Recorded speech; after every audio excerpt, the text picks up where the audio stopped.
આવીને સડીને સીધો હુમલો કર્યો, આતંકવાદીઓનો અડ્ડો હતો, તમે સીધો હુમલો કર્યો સાહેબ. તમે હોય કે સાહેબ હોય કે સાહેબ નહીં બોલો, એને વાત કરો આગળ હોય એમ ડાયરેક્ટ તો કોઈ આ કોઈ એવું કઈ નથી કે આતંકવાદીનો હુમલો તો તમે ડાયરેક્ટ હુમલો કર્યો, પહેલા નોટિસ દેવી જોઈએ. ડાયરેક્ટ તમે યાર જાણ તો કરવી જોઈએ ને, સીધો લશ્કર આ કે આતંકવાદીનો અડ્ડો તો નથી, સીધો લશ્કર લઈને હોય આવો કેમેરા મેલ દીધા. ના ના અહીંયા ચાલુ છે. હા હવે શૂટિંગ ઉતાર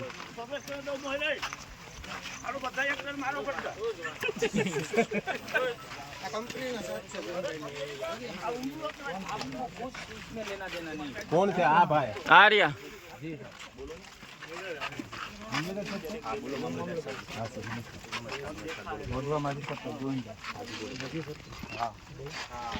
नहीं आ जे कोई जाण करी करी कोई नहीं आ तो सरकारी सर्वे नंबरो मापवा આવ્યા છે बराबर છે સાહેબ, સરકારી છે 100% છે. કબજો કરેલો હોય કમ સે કમ નોટિસ તો દેવી પડે.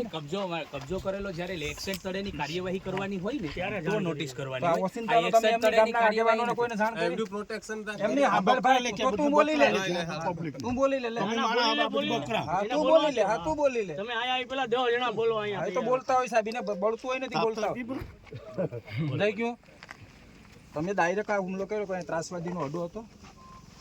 હુમલો કોને કહેવાય? આ હુમલો છે ને સાહેબ, કોને હુમલો? એમની ગામના પંચાયતમાં પૂછ્યું કે આપો હુમલો કોને? આ હુમલો છે ને સાહેબ, આખે હુમલો કોઈની ઉપર કાઈ તરફ મારી દે. તો તરફ જ મારી ને સરકારી જમીનનો ઉતાર છે.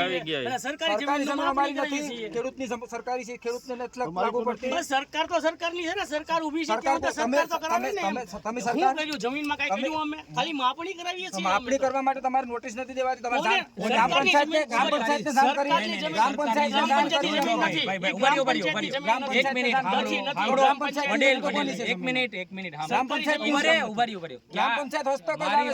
વાત સાંભળો.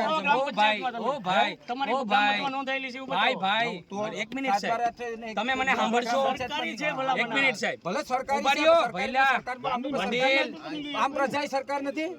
વડીલ મને માપણી કરવા આવ્યા છે કે કબજો લેવા આમ નથી આવ્યા. આ લોકોને માપણી કરીને ખાલી આપવાની છે. એમને આમ પ્રજાએ સરકાર નથી સાહેબ સાહેબ. મને સાંભળશો અમે ના નથી પાડતા, પણ સરકારી જમીનની ખાલી માપણી કરવા આવ્યા માપણી છીએ. કરવાને અમે ક્યાં ના પાડીએ, પણ તમારે જાણ તો કરવું છે. પંચાયતમાં પૂછ્યું, સાહેબ મને સાંભળશો તમે? મને અહીં મારા સમજો. પંચાયતમાં પૂછ્યું. ઘોડાભાઈ, હા, તમારું બોલો નામ સાહેબ. ઘોડાભાઈ હા, છે? ઘોડાભાઈ છે. હા, ઘોડાભાઈ, બોલો. ક્યાં રૂલ્સમાં લખ્યું છે કે સરકારે એની જમીન માપવા માટે થઈને ગ્રામ પંચાયતને જાણ કરવી? મને રૂલ્સ આપો એટલે હું જાણ તમે કરી એવું દઉં. લખી જો કે ક્યાં આજ હું કહું છું, હા, સરકાર ગમે ત્યારે પોતાની જમીન માપી શકે.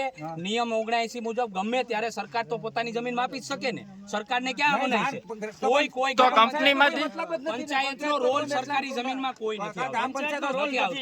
પંચાયતને અમારે જાણ કરવાનો આવે છે. પંચાયતને જાણ કરવાનો કોઈ રોલ વાંધો નથી. નહીં ભાઈ, આપણે આપણાથી થાય કાર્યવાહી કરવાનો. હાલો, આપણે હાલો. ભાઈ લો એન્ડ ઓર્ડરમાં તમે તમારું ધ્યાન રાખો, બરાબર છે? સરકારી જમીન છે ને, સરકારી માપણી કરાવવાની છે. એમ નહીં સાહેબ, તમારે પેલા જાણ કરવી પડે. કોઈ જોગવાઈ નથી. તો તમારે ત્યાં બળજબરીથી આ શકવાની વાત કરી ને તમે. સરકારી જમીનમાં કોને બળજબરી? સરકારી તમારી પ્રાઇવેટ જમીન હોય તો અમે બળજબરી જાણ તો કરીએ. કરી છે, અમને ક્યાં ના સરકારી પાડી? જમીનમાં અમે તમારી બળજબરી જમીન છે, કરી તમે જાણ કરી નથી. કોઈને. સરકારની જમીનમાં કોઈને જાણ કરી કોઈને. સરકારી જમીનમાં જાણ કરવાનો રહેતો જ નથી. એમ નહીં. પણ અમે સરકારના જ છીએ. અમે સર્વન્ટ અમારા છો સાહેબ, સર્વન્ટ અમારા ને.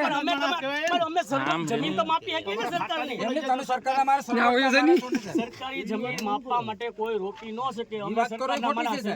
બરાબર, પંચાયતને એવો અધિકાર નથી. પંચાયતનો અધિકાર નથી, વાત ખોટી પડે. તો પંચાયતનો કોઈ રોલ જ નથી ને. પણ પંચાયતની આ જમીન નથી, સરકારી જમીન છે. ભાઈ લો એન્ડ ઓર્ડર તમે તમે તમારું બધા કામ કરો. ફોન કરો, બરાબર, એનું કામ ફોન કરો કરો. ગામના. અને માપણીનું કામ કરો. બરાબર છે? હા, ફોન કરો બધાય કે ભાઈ તમને પીછે આગળ ગામમાં કઈ કરી જાય તો ન હાલે.